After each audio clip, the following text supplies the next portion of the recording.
Emily knelt by her bedside, her small hands clasped tightly together. Her eyes were shut tight, and tears streamed down her cheeks as she whispered a fervent prayer. Almighty Lord, do not abandon Mum. I beg you, make it so that we have money for her treatment. Let her regain her good eyesight. Let her enjoy the flowers she loves so much and be able to work and sometimes even draw. Do not plunge her into darkness. Help us, I know you can do anything in this world. She crossed herself and kissed the small icon standing on her bedside table. Her heart ached with a mix of desperation and hope as she climbed into bed, her body heavy with exhaustion. Almost immediately, she fell into a deep sleep, slipping into an incredible dream. In her dream, Emily stood barefoot on a grassy hill, wearing a flowing white dress that fluttered gently in the breeze. She began to sing, her voice pure and loud, carrying over the vast expanse below. People gathered at the base of the hill, their faces turned upward. Captivated by her song, they clapped and cheered, throwing flowers and soft toys at her feet. Emily's heart swelled with joy, and a sweet warmth spread through her body, filling her with an indescribable happiness. Among the crowd, she saw her mother, Lydia, standing far off, waving happily. Her eyes sparkled with health and joy, and she seemed radiant, almost glowing with happiness. Seeing her mother so full of life and energy, Emily sang even louder, her voice soaring above the earth, mingling with the wind. Her song grew in power and clarity, until suddenly it was interrupted by a harsh, repetitive chirping. Emily's eyes fluttered open to the sound of her alarm clock. Time to get up and get ready for school. Emily stretched, the pleasant warmth of her dream still lingering in her body. She lay in bed for a moment longer, savoring the feeling. The memory of the dream stayed with her, a bright beacon of hope in the gloomy reality she faced every day. I will sing in the square and earn money for Mum's treatment, she decided firmly, swinging her legs out of bed and onto the cold floor. At school, Emily's mind was elsewhere. She couldn't concentrate on her lessons, her thoughts constantly drifting back to her plan. She imagined herself standing in the bustling square, singing her heart out, and people stopping to listen, moved by her voice. She pictured their expressions softening, their hands reaching into their pockets to drop coins into her tin box. The image gave her strength, a sense of purpose that kept her going through the morning. Emily Torres, what are you thinking about today's audaces? The Spanish teacher called out sternly, snapping her back to reality. Emily startled, her cheeks flushing with embarrassment. I'm sorry, she said, rising from her seat and lowering her eyes. My head has been hurting since this morning. Señor Dasa's stern expression softened slightly. Maybe you should see a doctor. No. Everything's fine, Emily replied quickly, slumping back into her chair. She picked up her pen, pretending to focus on the lesson, but her thoughts were far away, lost in the dream of helping her mother. After school, Emily hurried home, her heart racing with a mix of excitement and nervousness. She found Lydia sitting in the kitchen, peeling vegetables. The lines of worry etched deeply into her mother's face, tugged at Emily's heart. Hi, Mummy, she said, kissing her mother on the cheek. Hello, my sunshine. How was school? Lydia asked, her voice weary but filled with love. Everything's fine, Mum. Let me help you with the vegetables, Emily offered, taking a seat beside her. She glanced at Lydia's eyes, noticing the strain and the way she squinted at the vegetables. How are your eyes today? Emily asked gently. Lydia sighed, her shoulders drooping. Baby, I'm sorry for causing you so much trouble, she said sadly. What will happen to us when I go completely blind? Don't even think about it. You won't go blind. We'll have money for your treatment soon, and you will see this world again in all its colors and details. I promise you, Emily said, her voice filled with determination. A faint smile tugged at the corners of Lydia's lips. What a glorious daughter heaven has given me, she murmured, more to herself than to Emily. Emily smiled back, hiding the worry gnawing at her own heart. She had to find a way to help her mother. There was no other option. Emily was more determined than ever.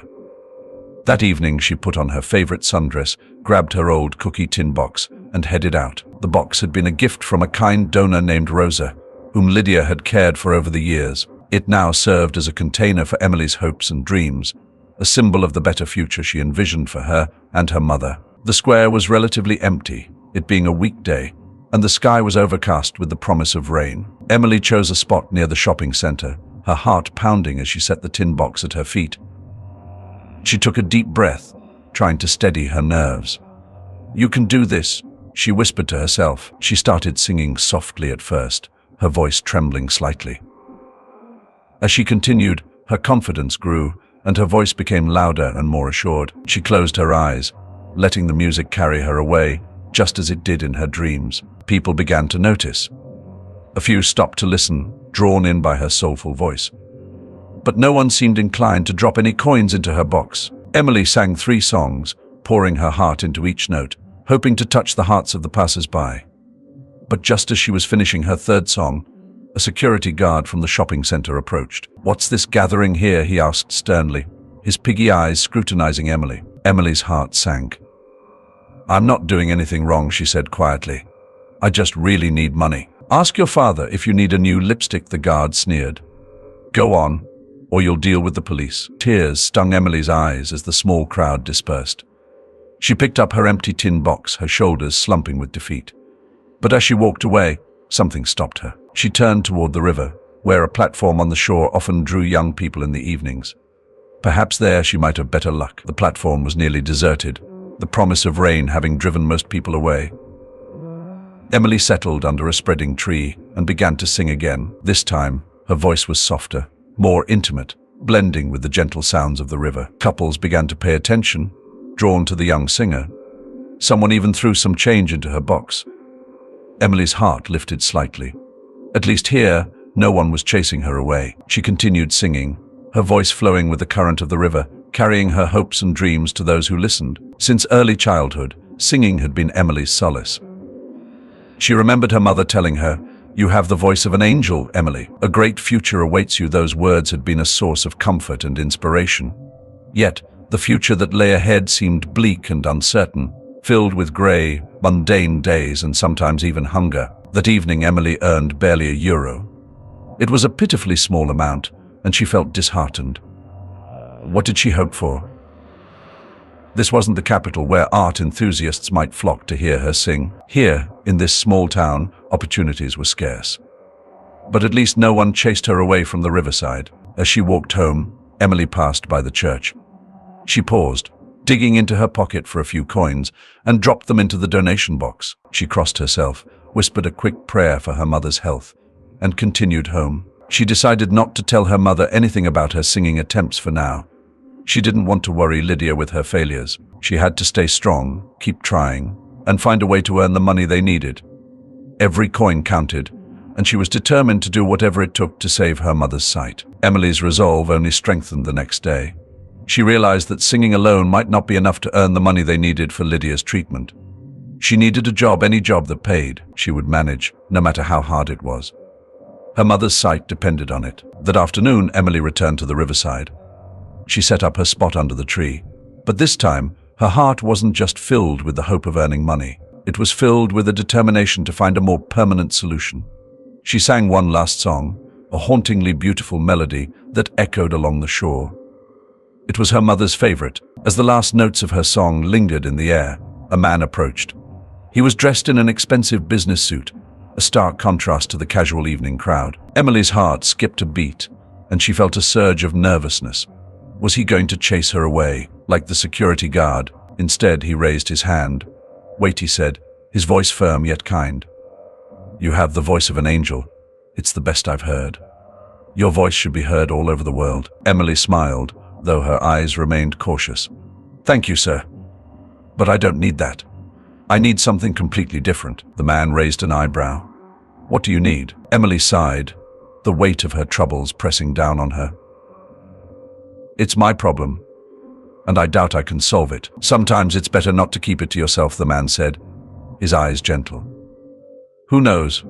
Maybe I can help you with something, and you can definitely help me." Emily was surprised. "Yes, you. If you agree to sing in my bar. Though you're still a young girl," he added thoughtfully, scratching his chin. "Are you willing to hire me?" Emily almost choked with joy. "Then I can save up for treatment." "What treatment? Are you sick?" "No, not me. My mother. She's losing her sight rapidly, and the treatment costs a lot of money." The man nodded, understanding dawning in his eyes. "I told you, it's better not to keep it to yourself. Do you know, young talent, that my uncle is a great microsurgeon working in the capital?" Emily's eyes widened. "Well, that's great, of course, but it doesn't change anything. Where am I supposed to find the money for this treatment?" "Tell me," Can you sing different songs? Not just this wonderful lyrical one, but also lively or sad ones, like Emily said confidently. She took a deep breath and sang a more upbeat tune, her voice full of energy and passion. Bravo, the man clapped his hands. Give me something else. Emily tossed her hair back and sang a sad ballad, her voice carrying the weight of every emotion she felt. The man listened, captivated by her performance. What's your name? He asked once she finished. Emily. So, are you hiring me? Her face lit up with a bright smile. You'll blow up the bar, Emily. In a month, people will come from the capital just to have a beer and listen to that wonderful voice of yours, he said, hesitating. But am I not suitable after all? Emily looked sadly at her interlocutor. It's not that. You're so young. Don't worry about that. You know, when I put on makeup, I look 20. You're amazing. I can't miss such a chance. I'll personally take your mum to the clinic, and I'll take care of your uncle. Just keep singing. Do you know the bar Insight? Of course. We don't have many places like that here, especially with such a nice name. And I love its tiled roof. It reminds me of a fairy tale house. Thanks. It's my father's creation. I want to revive its glory. My main business is in the capital, but I'm running the bar here for now. People advise me to sell it, but I refuse. I don't want to sell. I want it to thrive. Can you imagine how magical my little bar will become when you sing within its walls? It'll be amazing. I'm ready. Tell me what to do. First, I need to talk to your mum. No, not that. My mum absolutely can't get nervous. Then how will she get treatment? I don't know. We need to come up with something. Tell her you're from social services and it's like a promotion or whatever it's called. Anyway, tell her she'll get treatment for free. You're so grown up. I wish my daughter grew up like you. All right, it'll be social services. Let's do it tomorrow after 3. Give me your address, the man said, taking out his phone. Emily dictated her home address. By the way, my name is Carlos. And this is for you. He handed the girl a 50 note. Emily stared at him wide-eyed. Take it, my girl. Take it. You gave me a few moments of incredible happiness when you sang. It's worth a lot. Thank you, Emily said with feeling, hastily putting the banknote into her tin box. I'll be waiting for you tomorrow. I'll tell my mom that social services should come. I hope everything works out. It will, Emily. It will work out for you, he snapped his fingers. See you tomorrow, siren. See you tomorrow. Emily hurriedly ran home, then stopped and decided to run into the store for her mum's favorite coconut candies. The next day, Carlos and his assistant Maria arrived promptly at 3 p.m., their expressions professional and reassuring. Emily greeted them nervously at the door. Lydia was sitting in the living room, her knitting needles clicking softly in the background. The sound ceased as Emily led the social workers into the room. Mom, these are the social workers I told you about, Emily said, her voice steady despite the racing of her heart. They're here to talk about a program that can help with your treatment. Lydia looked up, her tired eyes filled with a mix of hope and skepticism. Social workers, she repeated, her voice tinged with uncertainty. Carlos stepped forward, his demeanor calm and confident. Yes, Mrs. Torres. We're here to offer assistance with your medical treatment. This program is designed to help individuals with critical needs. The best part is that it's free of charge. We'll handle everything. Lydia blinked, her hands trembling slightly as she set her knitting aside. Free? I've never heard of such a thing. Maria smiled warmly, taking a seat beside Lydia. We understand your hesitation, Mrs. Torres. But rest assured, this is a legitimate program. We've seen many success stories, and we're confident we can help you too. Emily watched as her mother's defenses slowly began to crumble. The kindness in Carlos and Maria's eyes seemed to reach her. Lydia sighed, a small smile tugging at her lips. Well, if it's truly free, I suppose I have nothing to lose. What do I need to do? Just a few signatures on these forms, and we'll take care of the rest, Carlos said, pulling out a folder filled with documents. We'll also arrange transportation to the clinic for you. Emily felt a wave of relief wash over her. For the first time in weeks, she saw a glimmer of hope in her mother's eyes. Lydia signed the papers with shaking hands, and Carlos assured her that everything would be handled promptly. That evening, as the sun dipped below the horizon, Emily prepared for her first night at the bar. She donned her mask and makeup, transforming herself into a performer ready to face the world. The excitement and nerves coiled tightly in her stomach, but she pushed them aside, focusing on the opportunity ahead. The bar was buzzing with patrons when Emily arrived. The dim lighting and soft murmurs of conversation created an intimate atmosphere. Carlos greeted her at the door, a reassuring smile on his face. "Ready to blow them away, Emily?" She nodded, her heart pounding. "I'm ready." Carlos led her to the small stage, the spotlight warm on her skin. She took a deep breath, closing her eyes for a moment to center herself. When she opened them, she saw the expectant faces of the audience, their attention focused solely on her. She began to sing, her voice filling the room with a soulful melody. The patrons fell silent, captivated by the purity and emotion in her voice. She poured her heart into each note, forgetting her nerves and losing herself in the music.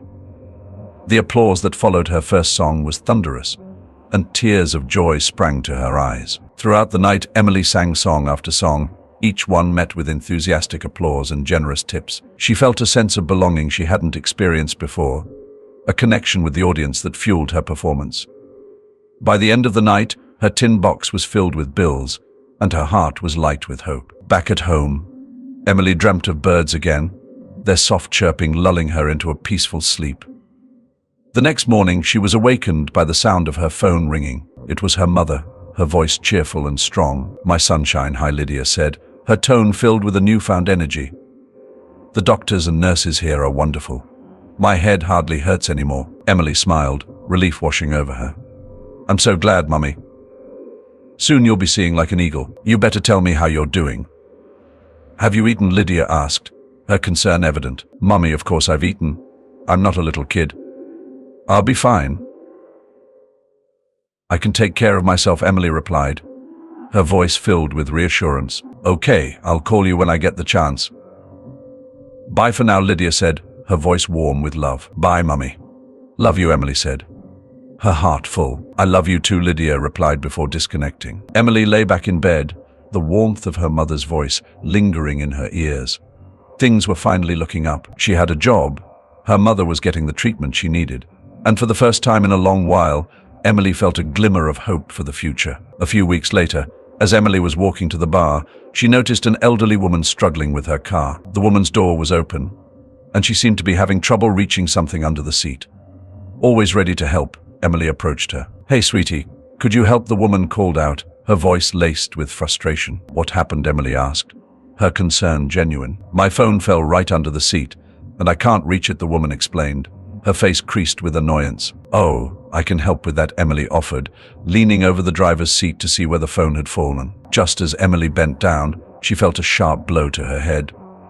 Darkness enveloped her, and she fell unconscious. When she woke up, she found herself in a moving car, her hands tied and her mouth taped shut. Panic surged through her as she tried to make sense of what was happening. The elderly woman, who had seemed so helpless, was now driving the car with a determined look on her face. They drove for what felt like an eternity, the highway stretching out like a grey ribbon under the darkening sky. Emily could hear the occasional sound of nocturnal birds and the whisper of the wind through the trees. The full moon shone brightly above, casting eerie shadows on the road. Finally, the car turned onto a rough, narrow forest road. After some time, it came to a stop. The woman opened the door and roughly pulled Emily out. "Get out," she commanded, her voice cold and unfeeling. Emily obeyed, her heart pounding with fear. She could hardly process what was happening. Why had this woman kidnapped her? What did she want? "Move forward," the woman ordered, prodding Emily in the back with a firm hand. Emily stumbled along the dark path, the sounds of the forest surrounding her, adding to her terror. She tried to think of a way to escape, but with her hands tied, she felt helpless. Suddenly, the woman stopped and listened intently. Emily heard it too, a faint growling coming from the darkness. The woman cursed under her breath, looking around sharply. The growling grew louder, closer, and Emily's fear intensified. She pressed herself against a tree, her heart racing. The growling was accompanied by rustling and the low murmur of voices. Emily's mind raced. Could it be help? Or was it another threat? She closed her eyes, praying for a miracle. "Who's there?" a male voice called out, piercing the darkness. The woman swore again, looking around in panic. "Quiet, Sam, quiet," the voice said, and Emily heard the unmistakable sound of a large dog. A beam of light from a flashlight suddenly blinded Emily. She winced, trying to shield her eyes. Holy Virgin Mary, what are you doing here? Kid, the man asked, his voice filled with concern. He approached quickly, the flashlight illuminating his face. He was a middle-aged man with a rugged appearance. Who taped your mouth shut? Poor thing, he asked, tearing off the tape from Emily's mouth. It was excruciatingly painful, but Emily was too relieved to care. I don't know. I really don't know who brought me here. It's some woman with a face straight out of a horror movie, Emily said, tears streaming down her face. Come, darling, let's go to the cabin, the man said gently, untying the ropes around her wrists. He kept a protective arm around her, leading her through the dark forest. The cabin was a welcome sight, warm light spilling from the windows, and the comforting smell of wood smoke and honey greeted her as they entered. The man introduced himself as John, and his dog, a massive saint. Bernard, named Sam, settled down by the door, keeping a watchful eye on Emily. John made her a cup of tea, and as she sipped it, Emily felt some of her fear melt away. What's your name? He asked kindly. Emily Torres, she replied, her voice trembling. Emily Torres, John repeated, a strange look crossing his face. You remind me of someone I used to know, who Emily asked, her curiosity piqued. Melina, John said, his voice soft. A girl I loved a long time ago. She just disappeared one day, and I never saw her again. Emily stared at him, her heart pounding. My mum's name is Lydia. She used to go by Melina. John's eyes widened in shock. Lydia. Melina. Could it be? Could you be? I'm her daughter, Emily said, her voice barely a whisper. John's face softened with a mix of joy and sorrow. Emily. I think I'm your father. Emily's mind raced as she processed John's revelation. Could it really be true? Had she just stumbled upon her long-lost father? She looked at him, her eyes wide with a mix of disbelief and hope. How can this be? Emily whispered, her voice trembling. Mom always said she didn't know where my father was. John took a deep breath, his eyes reflecting a deep well of pain and longing. Your mother and I were deeply in love. We talked about getting married, about building a life together. But then, one day, she just disappeared. She changed her phone number and vanished. I searched everywhere, but I couldn't find her. Emily felt a surge of empathy for John. She told me she had to leave. She never explained why. Maybe she thought she was protecting us. John nodded slowly, his eyes misting over. I never stopped thinking about her. And now, to find out that she had a daughter. That you're my daughter. It's overwhelming. Emily reached out and took John's hand, squeezing it tightly. I never knew my father. Mom never talked about you. But now, here we are. John smiled, a tear slipping down his cheek. Here we are. The next morning, John drove Emily back home. As they pulled up to her house, Emily felt a mixture of excitement and nervousness. She couldn't wait to tell her mother about John, but she also feared how Lydia might react to this unexpected reunion. Lydia was sitting in the living room, her eyes lighting up when she saw Emily. Emily, thank God you're safe. Where have you been? Emily rushed to her mother, hugging her tightly. Mom, I have so much to tell you. Lydia pulled back, her eyes filled with concern. What happened? Who is this man? Mom, this is John. He says he's my father, Emily said, her voice soft but steady. Lydia's eyes widened in shock, and she took a step back. John? How? How did you find him? Mom, it's a long story, Emily said gently. But he's here now, and he wants to help us. Lydia looked at John, her eyes filling with tears. John, is it really you? John nodded, his own eyes misting over. It's me, Lydia. I've missed you so much. The emotions of the moment were overwhelming. Lydia stepped forward, and John enveloped her in a gentle hug. They stood there for a moment, holding each other, as years of pain and longing melted away. Emily watched, her heart full. She knew this reunion was the start of something new, something healing. With John's support, Lydia's treatment continued, and she began to show significant improvement. John took charge, ensuring that Lydia received the best care possible. Emily continued to sing at the bar, her performances now infused with a new sense of hope and joy. The patrons of the bar noticed the change, drawn even more to the young singer who sang with such passion and heart. Her connection with the audience deepened, and she felt a sense of belonging she had never known before. Carlos, ever the supportive mentor, watched proudly as Emily's popularity grew. "You're a star, Emily," he said one evening after a particularly successful performance. "People come from all over just to hear you sing." Emily smiled, her heart light. "Thank you, Carlos. I couldn't have done it without your support." Carlos waved her words away. "You've got the talent, Emily. I just gave you a platform. The rest is all you." With her father's return and her mother's improving health, Emily felt like she was finally seeing a brighter future. She decided to pursue her dreams more seriously and enrolled in the conservatory, fully supported by her parents. The sense of family and security she now had fueled her ambitions, and she approached her studies with the same passion she brought to her singing. As the days turned into weeks and weeks into months, Emily's bond with John grew stronger. He became a fixture in their lives, providing the love and stability they had long missed. The three of them, united at last, faced the future with hope and determination. Emily's decision to enroll in the conservatory was met with excitement and support from her parents. John and Lydia encouraged her every step of the way, understanding the depth of her talent and the promise of a bright future ahead. The conservatory, with its grand halls and esteemed faculty, represented a new chapter in Emily's life, one where her dreams could finally take flight. On her first day at the conservatory, Emily stood at the entrance, taking in the impressive architecture and the buzz of talented students milling about. She took a deep breath, feeling a mix of nerves and exhilaration.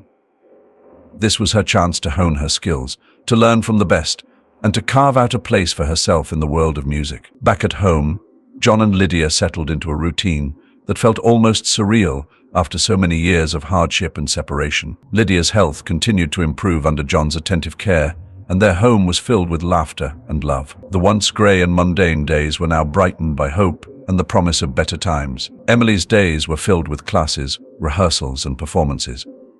She threw herself into her studies, her passion for music driving her forward. She made friends who shared her love for music, and together they pushed each other to new heights. Every evening she would come home and share her experiences with her parents, who listened with pride and joy. One evening, after a particularly exhausting day, Emily sat with her parents on their small but cozy porch. The sky was a canvas of pinks and oranges as the sun set, casting a warm glow over their little home. Lydia sipped her tea, her eyes reflecting the beauty of the sunset. John, sitting beside her, had an arm draped around her shoulders. "I'm so proud of you," Lydia said, her voice soft and filled with emotion.